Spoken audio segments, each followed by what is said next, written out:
Well, like the title says, great game, shitty outcome. But I'm here to tell you, this team's going to be okay.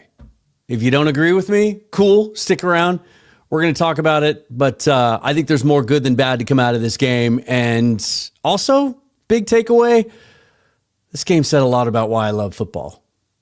Let's talk about it next on Seahawks Forever. Welcome to the Seahawks Forever podcast. In-depth analysis on everything Seahawks. And now, here's your host, Dan Viens.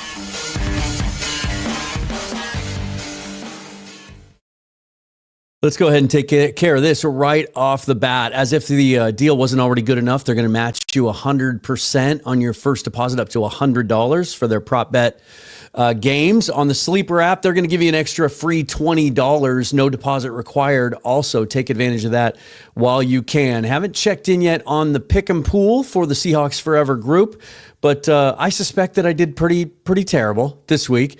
The Seahawks and Tampa Bay, the only two winning teams facing each other this week. Let's keep that in mind as we look around the rest of the league. But that makes games tougher to call also. Yeah, there were some upsets. Yeah, there were some blowouts. There were some ugly outcomes. But the best game of the week was right here in Seattle. And if you didn't get a chance to watch it on TV, you could have followed along in their live real-time play-by-play stats. It's my favorite feature of the Sleeper app. You can also play fantasy football games and daily fantasy sports. Take advantage of that while you can. Terms and conditions to this deal apply. But again, they're going to give you a 100% match on your first deposit up to $100. Plus, this limited time deal off to the right of me, free $20 just for signing up. Terms and conditions do apply. Check that out when you can. All right, guys. 38-35. At one point in this game, what was a defensive battle in the first half, 6-0 for, I think, at the end of the first quarter, was it not? Yeah, it says right up there at the top. Well, 3-0. Then there were 7 consecutive drives combined by the two teams ending in a touchdown. Friday, when I did the live stream, a bunch of you were there. What did we talk about? We talked about connections and similarities between these teams, and it is mind-blowing how those came to fruition. Two of the biggest connections. Obviously, I think the biggest storyline outside of the fact that gorgeous uniform combo with the throwbacks and all of everything that entailed did not disappoint on a sunny day in Seattle. But it was the battle of the 2018 top 3 quarterbacks, right? Baker, the first pick, Darnold, the third pick, rejected by their original teams, bounce around the league until they find a home, and now they've kind of found their footing. They almost had the exact same game in many ways. Baker, 29 out of 33. Sam, 28 out of 34. Baker, 379 yards. Sam, 341. What did I say on Friday? I said, I'm so confident in Sam and where he's at now in his career and his fitness offense. The 300-yard, 4-touchdown games are going to come. Didn't know it would come 2 days after I said that. I was kind of making a blanket statement. Like at some point this season, he's going to have a couple of those games. 4 touchdowns, had the really unfortunate interception that decided the game late, tipped off of a helmet of Logan Allen. Baker, 2 touchdowns. And then the matchup of the Ohio State, 2 of the best to ever do it at one of the best schools to ever do it from a wide receiver perspective. Emeka Egbuka coming home to where he was born and raised in the Tacoma area against Jackson Smith and Jigba. Egbuka 7, 7 catches on 7 targets. That's not great. But for 163 yards, an average of 23.3, and a touchdown. Jackson Smith-Njigba, 8 catches on 9 targets, 132 yards, 16.5 average, and a touchdown. Both of them had incredible catches. It was a fun matchup in that sense. What this game came down to, and I talk about this every single week in this league, while the general population often wants to make big 360-degree, sort of wide-based judgments about coaching and players and where the team stands and are they good or are they not after 5 games. These games in this league, more than ever, come down to 3 or 4 plays. Week 1, the Niners made those plays, and so we lost. The last 3 weeks, we made those plays when it counted, and we won. Today, we didn't make those plays. The Jalen Milroe fumble. Oh, we're going to talk about that, right? A couple of untimely penalties. The interception late, obviously, and a missed field goal in the first half. That's the difference in this game. That's the difference in this game. Now, we're going to talk about some other stuff too, like some personnel stuff and some roster issues, and the injury bug finally came back around to hit the Seahawks today. They've kind of avoided it. It's like the old Final Destination movies, right, where you're dodging death. Well, every other team in the league, especially in this division, have been getting hit hard by injuries. The Seahawks haven't until now. Guys were kind of dropping, especially on defense, on just about every play. But the offense carried the day and almost got them a win. And so that's what we're going to focus on here today, instead of like they can't win at home anymore. Not true. The defense is a fraud. Not true. We're going to talk about all that stuff, but I'm here to tell you this team's going to be okay. And that's my message today. This team is going to be okay. Why do I say that? Because what was the biggest concern coming into the season? It was, what's the offense going to look like? 6 new starters, new quarterback, new scheme, new offensive staff. Everyone except for Jake Peets basically being replaced. The defense we felt good about, right? There were some questions about the defense. We talked about lack of blue chip players. And we're still going to talk about that. But what was the offense going to look like? And we have seen after a week 1, I think we all agree by now, Clint Kubiak overthought it. He did. He overthought it. They know the scheme. They know what we're going to run. We have to zig because they think we're going to zag, or vice versa. But since then, we have seen week to week growth. And today, I think we might have seen the best version of a Seahawks offense that we've seen in many years. Best game the offensive lines played. I think it was the best the running games looked. And Sam just continues to get better each and every week. Yeah, the interception was unfortunate. Wasn't his fault. After a really good game of pass protection, there was pressure on those last 2 plays. What did we hear coming into this game? And a lot of you said on Friday was your biggest concern is Todd Bowles and how aggressive he is, rushing, like blitzing. And this is a really good Tampa Bay defense. Someone told me on Friday, can't run against the Tampa Bay defense. Can't run, so you're going to have to do it another way. Well, they average 6.1 yards per carry. And that includes 0 yards on the Jalen Milroe carry. Like Kenneth Walker, 10 carries, 86 yards, 8.6 yards. Even I can do that math with a long of 31. Zach Charbonnet, 9 carries, 36 yards. That's easy math.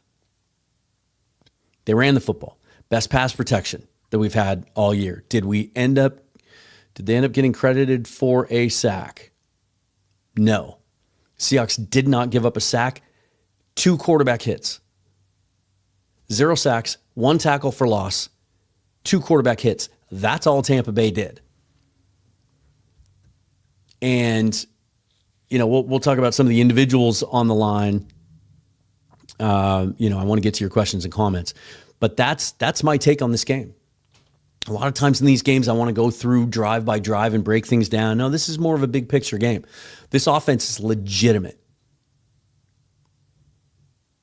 And the defense is going to be fine. If you think this Mike Macdonald defense is going to go out and give up 35 points every week, you're wrong.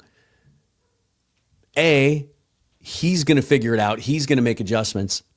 B, there's some injury issues that cropped up today. And it's one thing to know going into a game that you're shorthanded. We saw it on Thursday night. The 49ers were woefully shorthanded. None of us gave them a chance to beat the Rams, and yet they did because they had a week to prepare for the guys they had and the guys they didn't have and put a plan together. When you start losing guys during the game, when Derek Hall, your best pass rusher, goes out on the first play of the game, that changes things. And then the second half, you lose Nick Emenwari and Reek Woolen within a couple of series of each other. Then Nehemiah Pritchett goes out with what looked like, I thought he was going to be out. It looked like that was going to be a concussion. They weren't going to let him come back in. And we were really going to be down to it. No DeMarcus Lawrence. We knew that going in. No Julian Love. No Devin Witherspoon. You can plan around that. You've got some pieces there. But when those things happen during a game, it's a much, much tougher thing to adjust to. And we saw it without Derek Hall in there and DeMarcus Lawrence, that combination. But I think especially without Hall in there, just didn't get enough pressure on Baker at all. But they're going to take care of that. Mike Macdonald is going to address that. And if it's a personnel thing and they need to go out and make significant additions, they're going to do it. They're going to do that. They proved it to us last year. They've proved it to us the year before with Leonard Williams. But they'll do that if and when they feel like that's necessary. But also, this is just what the league is like. I talk about this all the time, but I think it's more true than ever. There are no dominant teams this year at all. At all. There's not one team that you can point to and say, well, they're a lock every week. I know who they are. Look at the defending champions, Philadelphia Eagles. 3 weeks ago, the Rams dominate them for 3 quarters. They end up coming back. Today, or last week, against the Tampa Bay Buccaneers, right? They were dominating the Bucs and then let them come almost all the way back. And then today, they had kind of one of those games too, where they lose to the Broncos, and they were up 17-0, weren't they? Yeah. I'm sorry, it was 17-3 after 3 quarters, and they end up losing to the Broncos. There's no dominant team. So don't tell me this team stinks, that team's not good. I've already had some people tell me they can't make the playoffs after 5 weeks. It's ridiculous. Look around the league. There are no dominant teams. So what matters? Week-to-week execution. And this week they didn't get it done on those 3 or 4 plays. We'll talk about those 3 or 4 plays, as I said, but let me get your comments up here and let's just get into this. X-Wing, always good to see you. Yeah, let's get into the Milroe stuff. They just need to scrap it. I said it on Twitter afterwards. I was as excited about it as anyone, just like you were. But it is the timing of those plays. And I don't think, you say time to stop before we damage his development. I'm not worried about that. I'm worried about the damage that does the offense. All 3 times that they've brought him out were times when the first 2 times in week 1 and then against New Orleans in a game that really didn't matter, obviously. I thought those were times where it was like the offense was starting to get going or trying to get going. Well, that's not when you want to disrupt that chemistry. And then today was a case of and maybe this is why they did it, of the offense was rolling, so why would you disrupt it? But also this, I don't like the package. They've had 3 shots now, and they've all lost yardage, right? So just get rid of it. They could have used Jared Ivey today, active, instead of Jalen Milroe. And they could have had him inactive, be the 3rd emergency quarterback. They could have used Jared Ivey. Now, obviously, they didn't know ahead of time that Well, Derek Hall is going to get hurt on the first play. They did leave Connor O'Toole active, but Connor O'Toole is strictly an edge guy and obviously not ready to play yet. Didn't get a snap today that I saw, but Jared Ivey has gotten snaps and he can play inside and outside. That's the difference. I think they might have liked to have had him active today on game day. Owen says the Darnold interception was so unlucky. I think he was just trying to throw it at the ground. If that doesn't happen, I think we easily win. Yeah, they were moving the ball on that drive before, how quickly they went down. And I thought the drive before to tie it up, to tie it up was, I thought it was a statement drive. That's the most frustrating part about this game. I thought that was a statement drive, a 99-yard drive. Like you're backed up on your 1 yard line.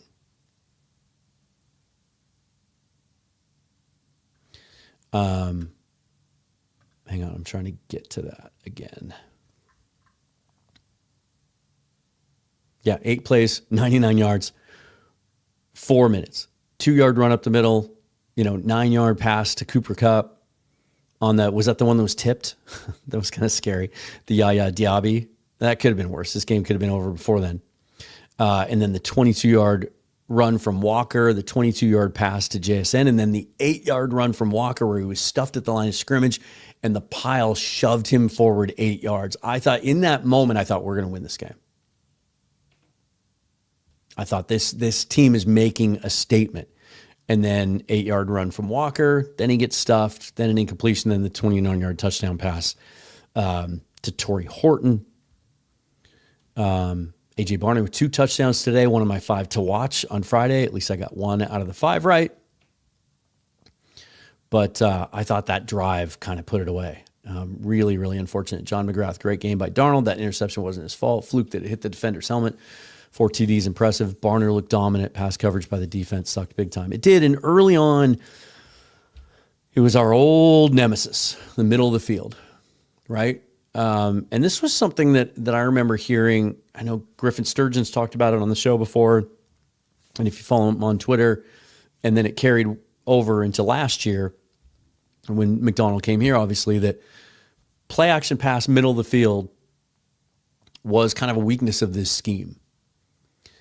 And that showed itself early today. Like they came out intent to pick on the middle of the field. And whether that's because they knew that's Julian Love's area, that could have been a big part of that, and Devin Witherspoon. So those 2 guys being out, that's going to leave the middle of the field vulnerable. We've seen some good stuff from Darian Kendrick, but it also might have something to do with the weak side linebacker, right? Early in this game, I thought we were going to see a bigger role from Nick Emenwari, similar to week 1, clearly. And I wonder, and maybe, again, as always, I haven't been able to watch the post-game press conference from McDonald. So if any of you are hearing some of this stuff, let us know in the comments. Emenwari wasn't out there much at the beginning. It seemed like it later, as the game progressed, he was out there more. But then when he came up limping, was it the same ankle? Was it maybe not 100%? I saw him do some cool stuff and come up in run support. Let me see how many tackles he was credited with. 5 and a tackle for loss.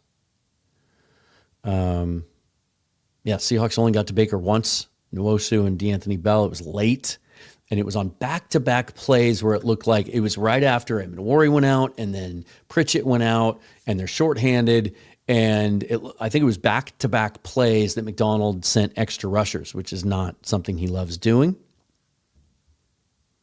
Yeah, we only got 1 sack and 2 quarterback hits on Baker, so exactly the same production as they did against us. Kobe Bryant led the team with 8 tackles.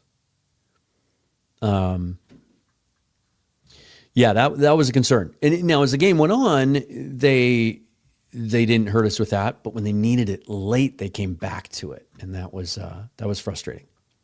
And to me, you can nitpick, is that safety play, is that weak side linebacker? To me, you got to get quicker pressure, and I just thought the lack of pressure in this game allowed them the opportunity to win. John says got the run game going and it looked legitimate. I thought it looked really good. It was to both sides too. I'm really excited to see the all 22 on this one because it looked like it was to both sides. And let me just say this. I said it on Twitter. I'm going to say it now. The overreaction last week to Anthony Bradford's performance against Arizona, and I know that was kind of, those flames were fueled by the guy that went on Twitter and he put like 8 or 9 bad reps from Bradford on and posted them on Twitter. Like, this guy's clueless.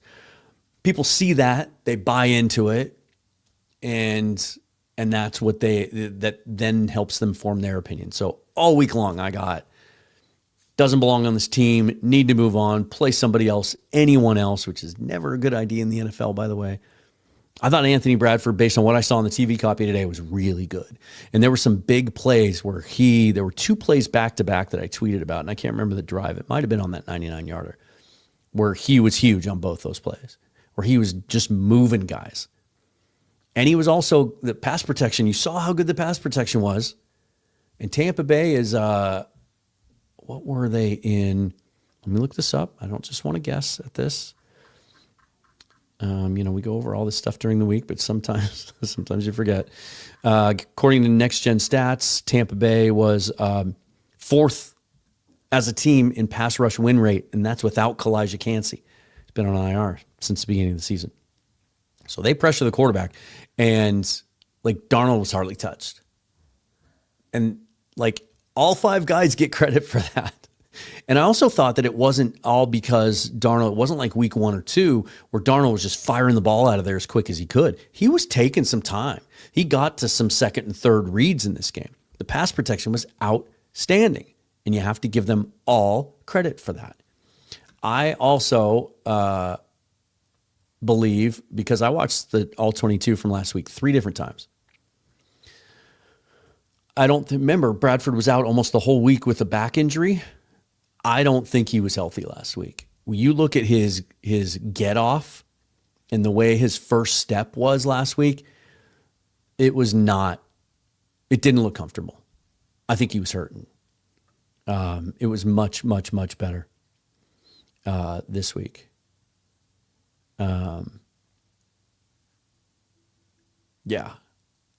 See, this is why, okay, Car Wash Chanel, this game sucked. I would like to correct you. If there's anything you take away from this show today, this is it. The result sucked. The game was fucking great. If the only time you enjoy football is when it's 43, what was the Saints score? 44-8 or whatever, then you're going to be in for a lot of misery as a football fan. These games are great.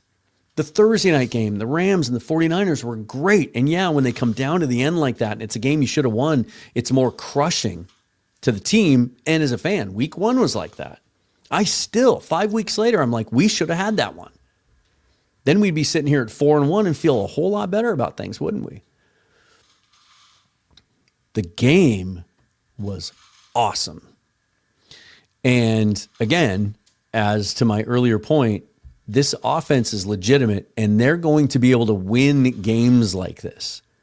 Whereas we haven't been able to do that in a while. That was also one of the knocks on Darnold. Like, ooh, if you get into one of those shootouts, can he win it? He absolutely can.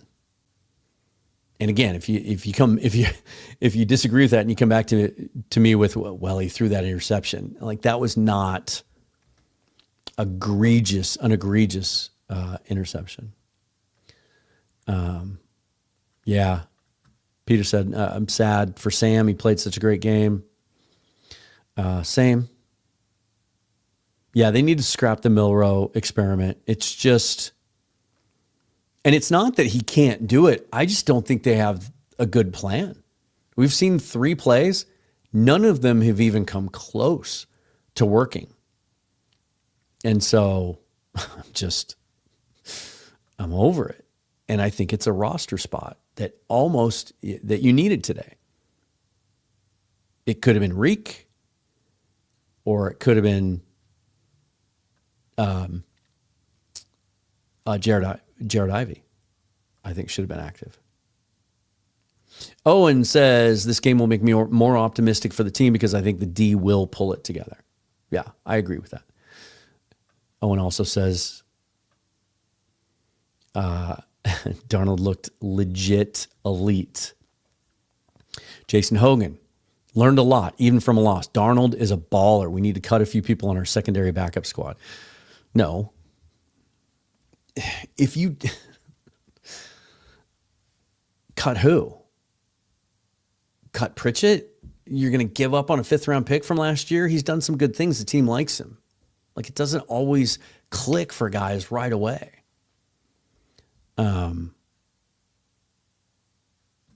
It doesn't. And I would say this too, kick up. Our depth is terrible.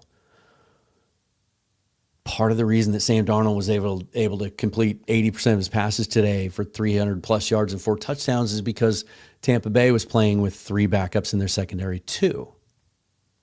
Show me another team in the NFL that has starter quality players at every position on their bench, and I'm going to want you blood tested. It just doesn't happen. Injuries are part of the game. You have to make up for them. And one of the ways you can make up for injuries in the secondary is pass pressure. We just weren't able to get that today. Would have loved to have seen if Derek Hall would have made a difference. I think he would have made some difference. Would it have been enough? I don't know. Let me say this, though. How many times was Vita Vea's name called today? I mean, I had people tell me that he was going to dominate this game and that we had no answer for him. He didn't do much. Traveler and Ryder, yeah, I agree for the most part. The Milrow thing, get it out of there. But since week 1, I have no qualms with Kubiak's play calling. Just because a play doesn't work now and again doesn't mean it was the wrong call. One exception, I guess.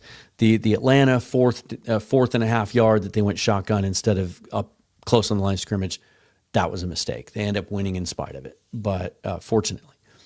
But I have no call. I love the way he calls games. It's so varied, and you know they're spreading the ball around. JSN 8 catches, Cooper Kupp 6 catches. He was one of my 5 to watch too. He had some big plays. 6 catches, 59 yards. AJ Barner had 7 catches, 53 yards and the 2 touchdowns. Torrey Horton 3 catches, 39 and a touchdown. Derek Young had the big 50-50 ball. Love seeing him get involved. Charbonnet had a catch for 12 yards, and then Elijah Arroyo 1 for 10, Kenneth Walker 1 for 0. Still not getting, I mean, it's hard to, this is nitpicking because the offense it's hard to complain about anything the offense did today except put the ball on the ground, Jalen Milrow, and then the last pick, right? And a couple of untimely penalties also. But not getting the running backs involved in the passing game, I think would make for some easy yards from time to time. But it's not holding the offense back. So maybe I don't know what I'm talking about. Maybe that's something for later, you know?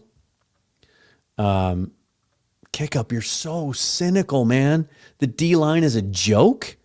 Take words like that out of your vocabulary when it comes to sports. Do you have any idea what it takes to play at that level?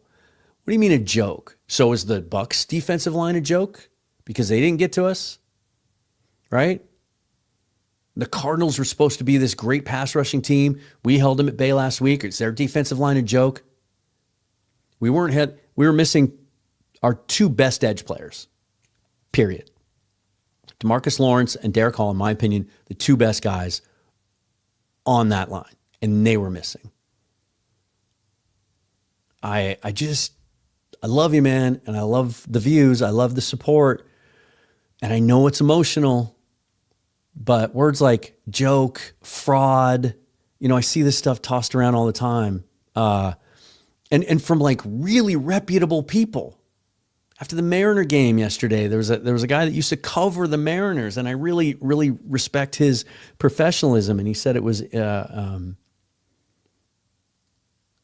Now I can't remember the word, but it was something like that. Like it's a joke. Like these players put everything on the line. Both teams trying to win. And I just like be critical all you want, but like words like that, I just don't think they apply to professional athletes. They just don't.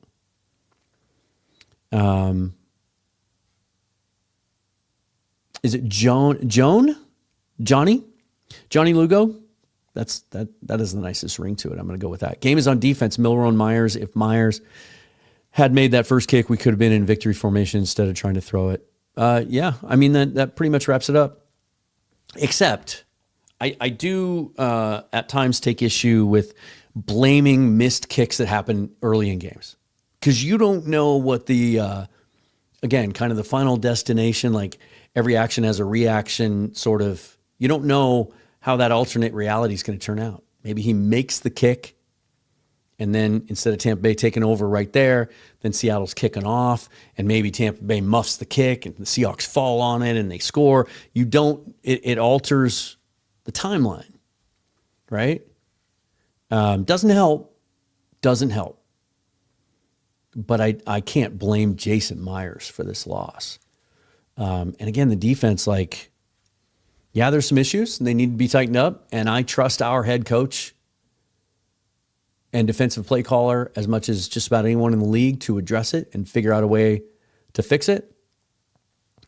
But it's not great. It's not great to give up 35 points.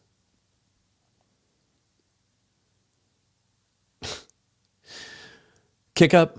I love you. I'm not going to put any more of these comments up on the screen. They're just wrong. They're just negative and cynical and wrong to say that guys that are playing in an NFL level are unplayable. Some of these guys that you mentioned in your comment that I'm reading right now made big plays during the game. You're just choosing to ignore those things. Traveler and Ryder, at least we have a real OC. That's been the two biggest takeaways of this season so far. I guess the three biggest takeaways are all on offense. And they were all the biggest questions in the offseason. The play caller seems to be really good. The quarterback is really good. And the offensive line is significantly improved and getting better each week. So, yeah. Yeah, John, small sample size, right? He obviously got picked on the play after Reek went out. They go to Ibuka for the touchdown. But again, I'll say too, and I don't mean, look, you guys have heard me be negative before, and I will again. But I know the team likes Pritchett. I saw him all during training camp. He's a guy that I think can be a starter at some point. I do think he has that upside. But also, look around the league. The conversation came up earlier this week about, should the NFL expand? God, no. There aren't enough players to go around now. Look at some of the other really good teams out there that are struggling in their secondary. The Rams are they're working the phones, trying to do everything they can to acquire corners. It's tough to come cold off the bench when you haven't gotten the reps throughout the week with the ones and play a guy that's rolling like Baker. It's tough. It's tough. And this is a really good example. I'm glad you brought Okada up, John. I think Ty Okada is an NFL football player. Is he a guy that you want starting every week? No. Is he ever going to make a Pro Bowl? No. But don't ignore the good plays with the bad. He made some out there. And also, it's just really hard to find backup players in this league that don't look like backup players. And so that's part of the chess match. How do I hide my weaknesses on my team, play to my strengths, because other teams are going to try to stay away from my strengths and pick on my weaknesses. We do the same thing. It's why we went so hard after their corners. There just aren't. There are no teams this year in this league that can just line up, tell you what they're going to run, and run it successfully. You have to outsmart the other team. You have to trick the other team. You have to out-execute the other team, and it's a week-to-week thing. And so these weekly proclamations we make about that team's done and that team's great are usually wrong. And it usually only takes about a week to find that out. it's just so much about, like, sometimes we have more information at our disposal now than we ever have, the analytics and the advanced stats and all of that. And we can look at those and say, well, these two teams, that team should take care of that team because they have an advantage over them in this one area. And then guess what? They go out and that other team has a different plan. And we see upsets all throughout the league. Don't agree with this. Don't agree with this. Because we haven't doesn't mean we can't. Losing today had nothing to do with where the game was. Zero. We've executed better on the road than we have at home. Period. That crowd was almost all Seahawks. Talked to people that were there. They said, because I asked about it, because it seemed on the broadcast like it was subdued. And I even mentioned on Twitter that whenever I'd see crowd shots, didn't look like the crowd was into it. And I wondered, okay, are people kind of burned out? They exerted so much effort the night before with the Mariners, or maybe whatever. But I think the CBS broadcast just didn't sound as loud as the New Orleans broadcast. There also weren't any false starts or anything in that nature. But the people I talked to that are at the game, including my buddy who was in my seats, said, no, it was loud. It was loud. Home dominance just isn't a thing anymore in the NFL, really, because of ticket brokers and how you can just go to any game whenever you want to. But again, I know that this might just not, this might fall on deaf ears. Some of you might not like hearing this, but just because they haven't won at home as much doesn't mean they can't. They just have to execute better. Yeah, X-Wing, credit where it's due. This Bucs team is, in Dana's words, feisty. They're going to make some noise in the postseason for sure. Hopefully, if we play them again, we're ready. Yeah, anytime you face a Baker Mayfield team, you know you're in for a dogfight and it's going to go down at potentially the end, and you can never be comfortable with the lead. But I think coming out of this game, you have to start feeling that way about Sam too. Like if we find ourselves down a couple of touchdowns in the second half next week, like, okay, we can come back. We can do this. We're not used to seeing this defense, at least not since the first third of the season last year, not get stops. I expect that to change. I do expect that to change. Shane, what's up in Down Under? Thanks for the super chat. And here's another one. With such an injury problem across the league, I think they need to expand the rosters to 60 players, activate more, bump the cap up to cover it. I think this comes up in owners' meetings sometimes. I'm not quite sure. This last offseason, somebody tried to explain it. Now, I can't remember who it was. It was some big national analyst. Or maybe it was even Schneider on his show on 710 before the draft, talking about the rationalization the league has given them whenever they bring up the subject of expanding rosters, having more active players. And the reason just was ridiculous. It just was so dumb to me. I think they absolutely should have more. But I think that needs to fit hand in hand with some of these practice restrictions. There just aren't enough reps to rep those guys. If you have bigger rosters, you still don't get a chance to really get them ready. It's all kind of multi-layered. Yeah. Let's see.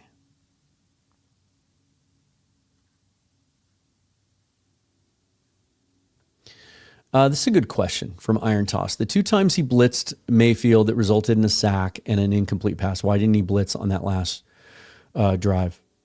Or I think what you're asking is why didn't he blitz more, right? It's slippery slope. You face a really smart quarterback and you send extra guys, and that's going to leave more guys open downfield, and that was already an issue. So you have to be timely with your blitzes.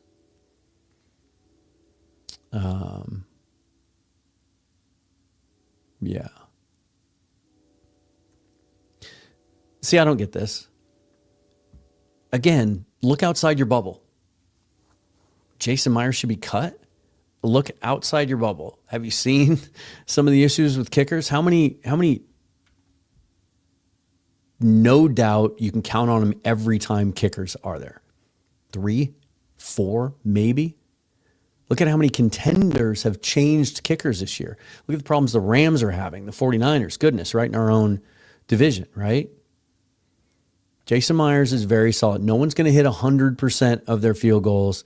I would feel a lot better with Jason Myers than someone off the street that doesn't have a job for a reason. Like, I think Jason Myers will be fine. He's going to win us some games too. I like this thought. Smokey Joe, let's go on a long win streak now.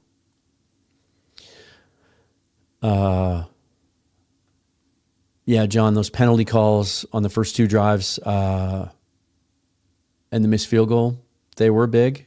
They got to clean that stuff up. I know that McDonald's not going to be happy about that.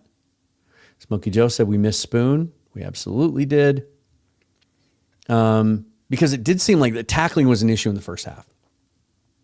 Tackling was not good. And I think Julian Love and Love and Spoon are 2 of our best tacklers on the team.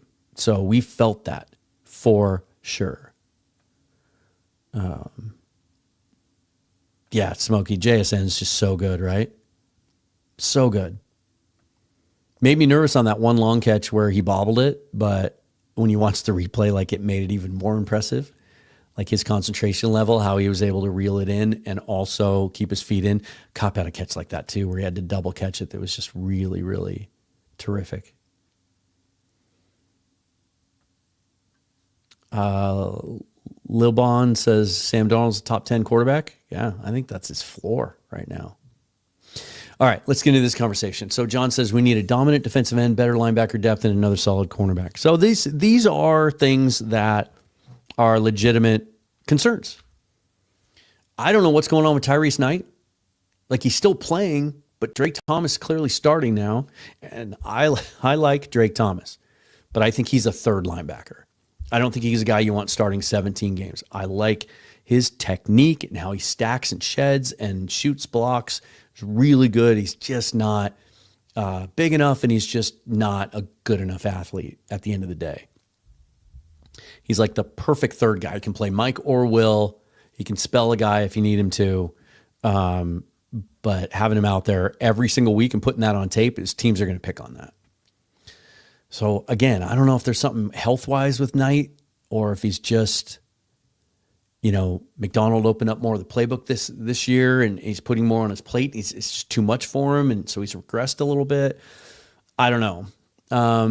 The defensive end thing is tricky because, I've said even since McDonald got here that the thing we're missing is that guy that can just beat you off the edge, just individually with his pass rush moves, his burst, his bend, can just beat you one-on-one.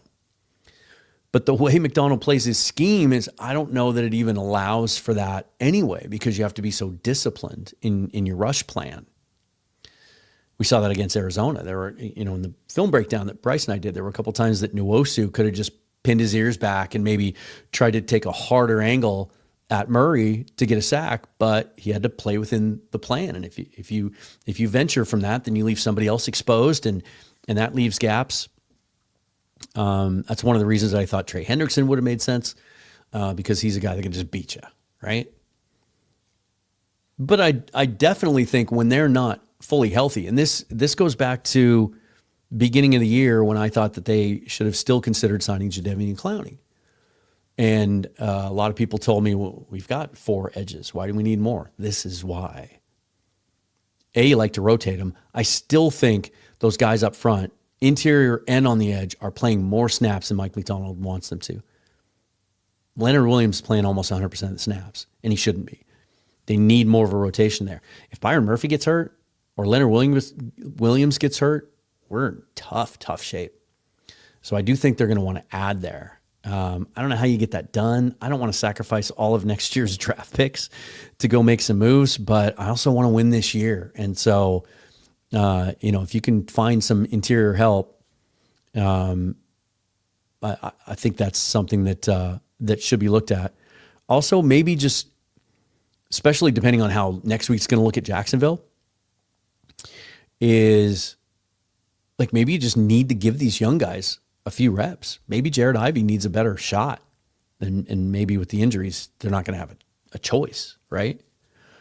We saw Mike Morris out there a bunch earlier, but he's not a twitchy guy. He's not going to beat you off the edge, right?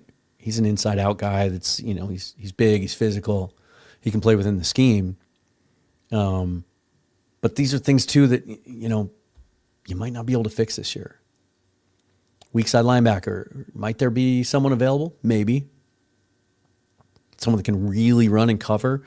I don't know. It's something I'll have to give some thought to this week. Kind of look through the standings, look at teams that are falling out, and that might have players available. But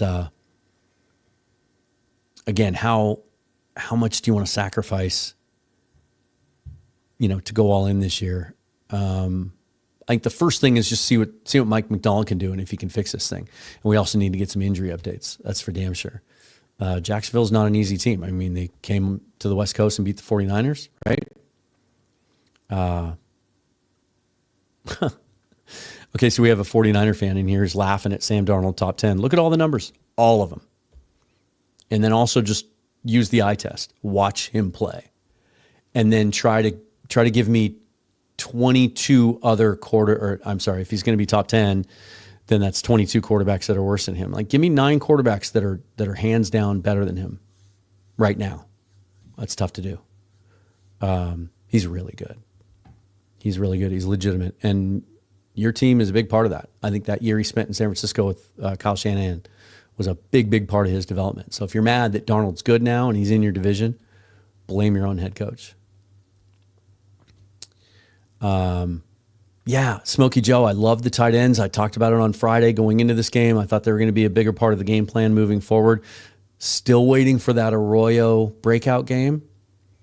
And when you look at the rest of this roster now, the longer we go where Barner's the established number one guy and they're not using Arroyo within this offense to play to his strengths. They're not using him to stretch the seam. They're not using him as an X receiver. They're not taking advantage of him as a mismatch.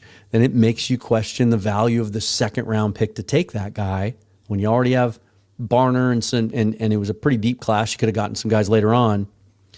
Instead of that second round would have been a sweet spot for a defensive tackle or another edge.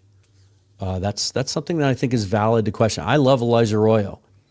But usage versus draft value is a legitimate question. And right now, I don't think we're getting second round value out of Arroyo. Andrew, I thought Kupp was a great asset today. I thought today was a really good example of kind of who Cooper Kupp is now and what he's going to give you. He's not going to have games anymore like JSN did today. He's going to do exactly what he did. He's going to get you first downs. He's going to make some tough catches over the middle of the field, and help you move the chains, and just be reliable, and also give you great blocking in the run game too. And I think he did that. Lil Bond says Sam should be allowed to run more often. This is something that I'm surprised we haven't seen more of. Bryce Coots talked on the show last week about wanting to see more of the boot game. We saw 3 or 4 of those today, so I'm cool with that. Like, use that mobility. They said it was a big part of why they chose to sign him. But some designed runs I think would be cool too. So I'm with you on that one. I'm with you. Kickup says, Derek Hall is the only good edge pass rusher of note, while our other edge rushers are run stoppers more and need to be better. By next-gen stats, after 4 weeks, Boye Mafe is 6th in the NFL in pressure rate. Derek Hall's 9th. So he's not the only good pass rusher. Now, those guys aren't getting home. Neither of them still have a sack, but some of that's by design, too, and how they coordinate the pass rush. But simply not true.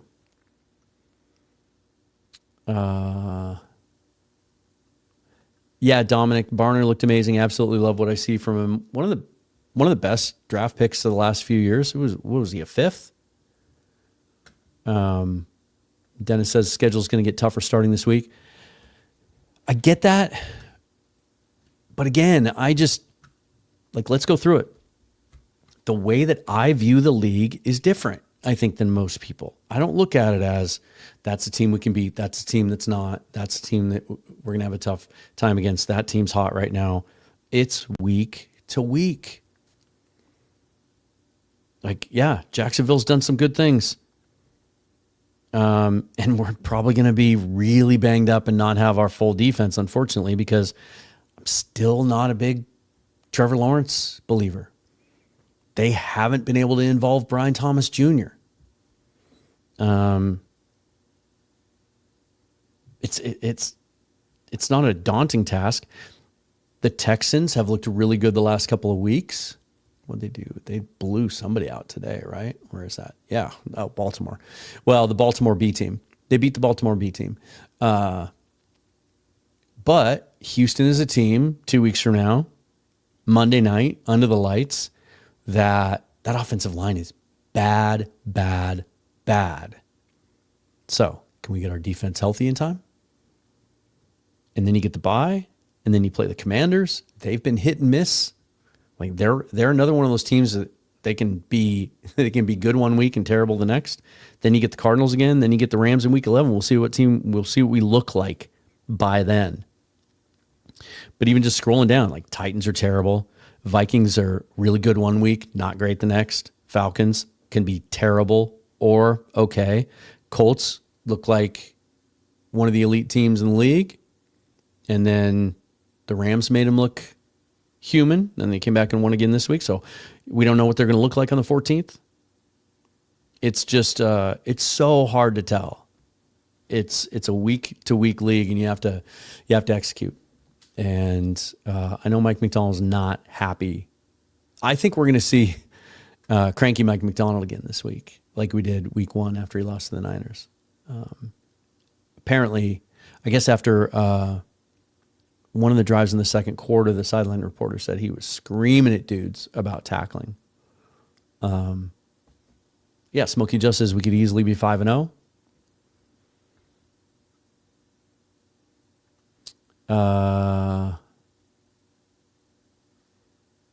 Let's see.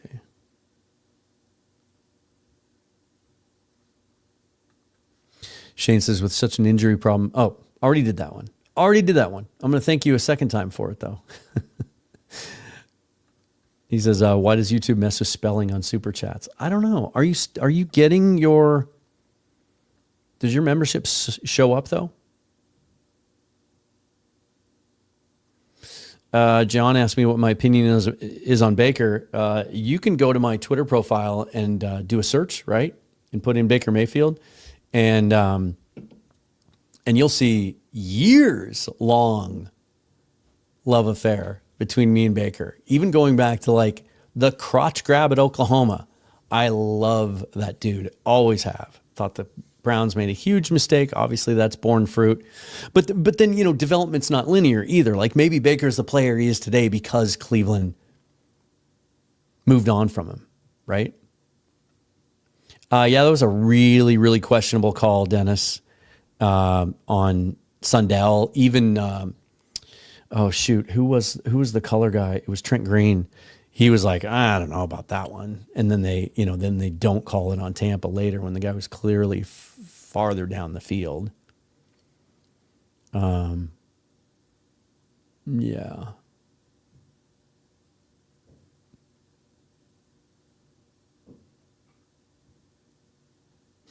I don't know. There's some weird comments. And yeah, this I know now, but at the time I thought he would have made some sense. Also, they got him for nothing, right? Wasn't his deal in Dallas like $2 million?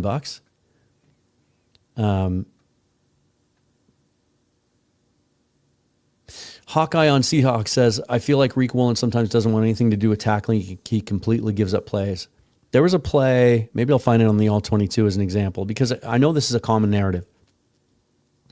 But there was a play early in this game where he came up on a run stuff and dove right in as one of the primary tacklers in a big pile of bodies when he didn't have to.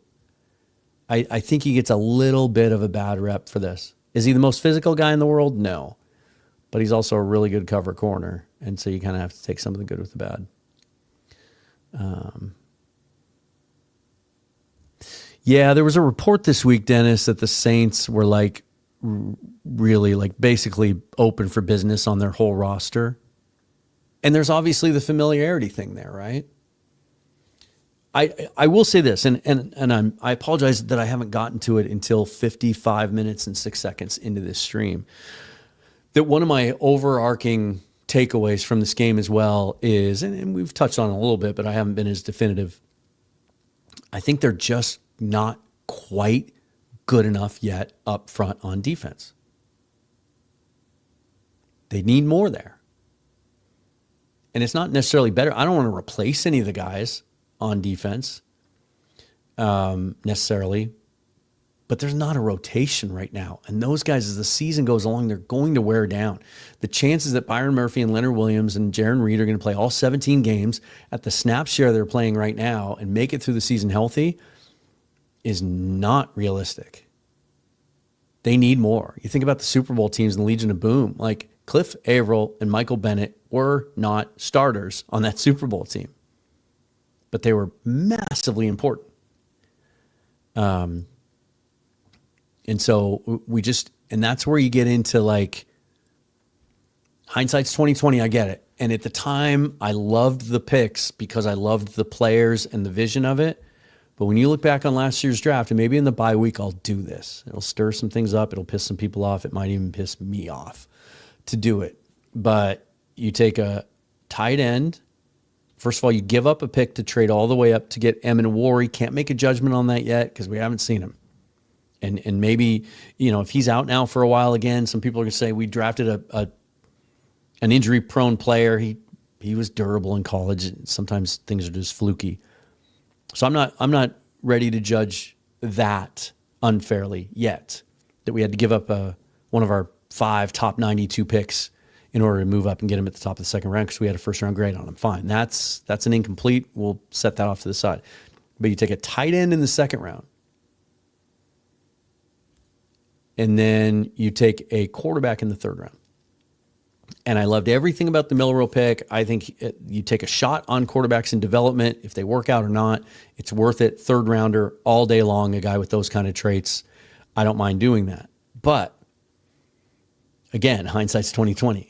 And now, you just signed Sam Darnold. Were you not that confident that he was going to be the guy? Now he is. Well, that 92nd pick might have been used for a defensive tackle or another edge guy, as what would the pick that Arroyo was taken at earlier. If you're not going to make him a featured part of your offense, you have a run-first physical offense that likes to use 2 and 3 tight ends a lot, and those tight ends have to block. And so you take a guy that's not that's more of a seam stretcher, athlete, move tight end, and he's not going to be a big part of your offense. Those kinds of things they might have to correct next year. And that's why I'm real hesitant to go spend big draft capital at the deadline. I'd rather address those things in the draft, unless you get a guy that's under contract. Right. And so I don't know if the Saints have anyone like that. Their best players are old. Like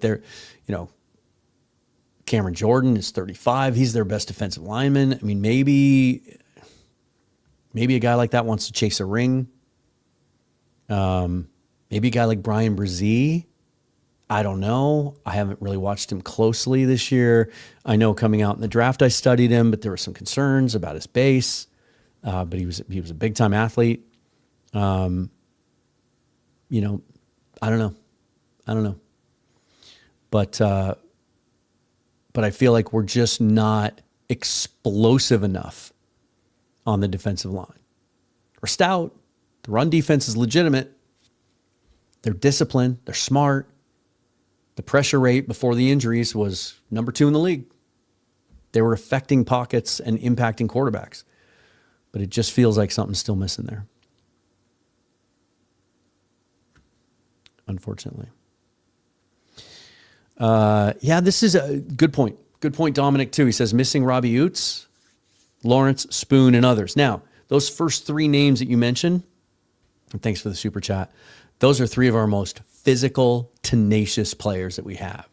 And so maybe that's kind of why they seemed a little, I don't love the word flat. I think it gets tossed around a little too easily, but they didn't come out with the juice that they had against Arizona or New Orleans or Pittsburgh.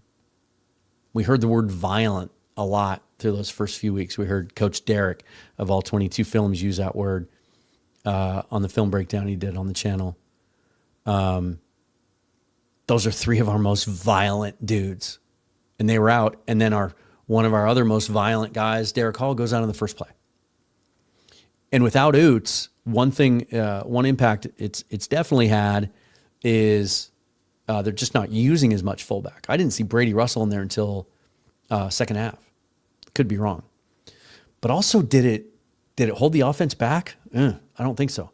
But yeah, those guys, they're guys that they're energy guys too. That defense feeds off of Spoon and Lawrence and Love. So it wasn't just the talent that you're missing. It was kind of the energy they bring, I think, unfortunately. Yeah.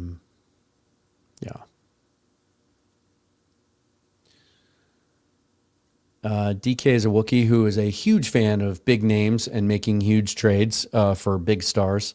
And I love that about him. We need to address the inside linebacker position. Devin Lloyd, Jordan Brooks. I know Lloyd's a guy that's been tossed around. His name's been tossed around the last couple of years. I think he's in the last year of his deal. Is he a weak side linebacker, though? Is he a cover guy? Because that's what we need. Or is he more of a Mike? And Jordan Brooks isn't going anywhere.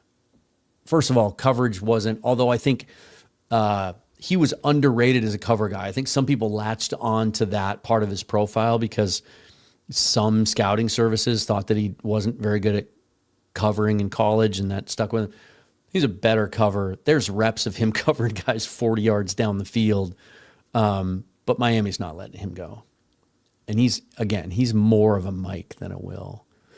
But they're when I think about like weak side linebacker, like who we need, like a guy that can run and cover, there's probably a guy out there that we're not even thinking of, that we might not even be that familiar with. Like, how many of us can name even 20 of the 32 starting weak side linebackers in the league?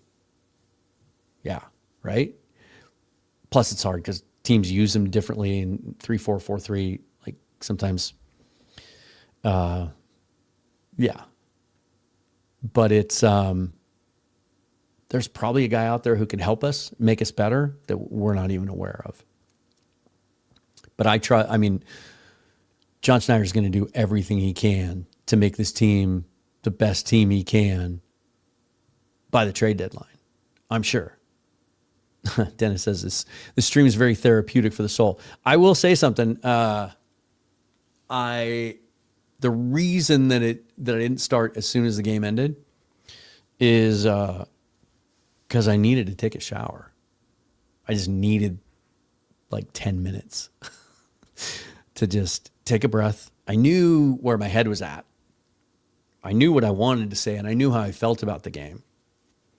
But getting that out properly is a whole nother story sometimes. So I just needed to just kind of chill. Linebacker and a cornerback. Isn't it funny how quickly things change? And this is why I was saying 2 weeks ago when everybody just wanted to trade, or my goodness, some people just want to cut Reek Woolen. Like, are you sure? Because that group gets really thin really quickly. We really don't know what Darian Kendrick is yet. Spoon isn't 100% healthy, and we need him to get there. Josh Jobe got off to a really great start this season. People said great things about him. He was at the top of the league in all the metrics, but he's been beaten a few times the last couple of weeks. Josh Jobe is what he is. He's a third corner. He's not a star.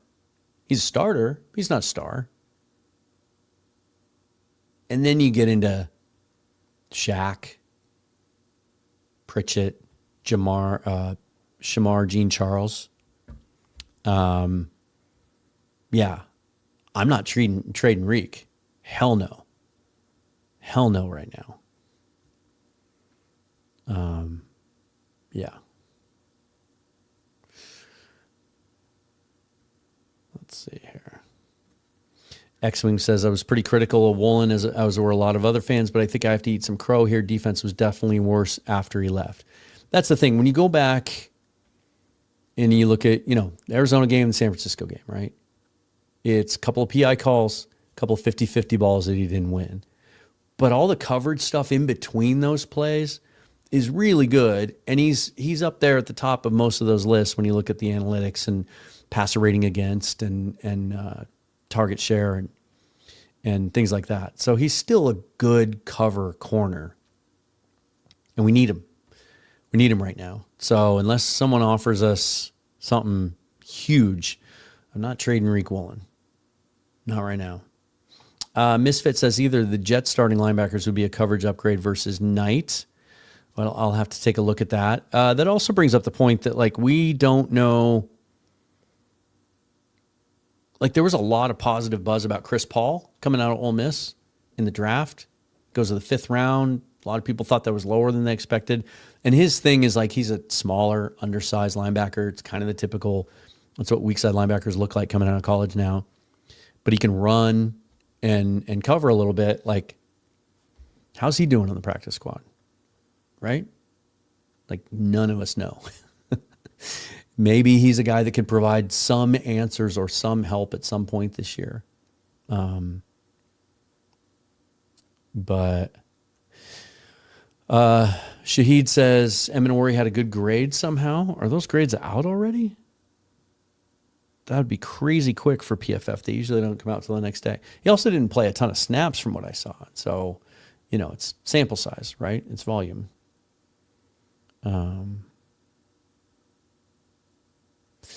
And to which follow-up, John says, give us your take on Eminori. What's your impression of him after today's game? I have no idea other than he's physical and he likes to come up and hit in the run game because that's all I saw from him. He wasn't on the field enough to focus on him because just about every time I thought, is Eminori out there? He wasn't. But that'll be one of the main things that I look at when I watch the All-22 this week. And maybe I suspect that when Bryce and I get together to do our film lab this week, that I think we're going to take a look at that middle of the field vulnerability in this defense and see from an offensive coaching perspective if Bryce has any answers as to what he thinks might be the biggest problem there. Yeah, I think we talked about this a little bit Friday. He just doesn't seem to have the juice that he's had. I don't think he's 100% healthy. And I keep going back to that thing in training camp where they said it was a medical issue. Maybe he's just sluggish. Maybe he had a virus or something he had to overcome, and he's just not. I don't know, man. But I don't want to give up on him yet. But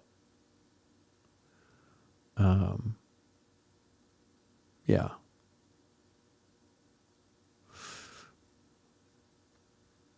Dylan asks, imagine if we had Oots and Love. Would Mafe be a good trade piece? Well, not right now, because he's one of our only healthy edges.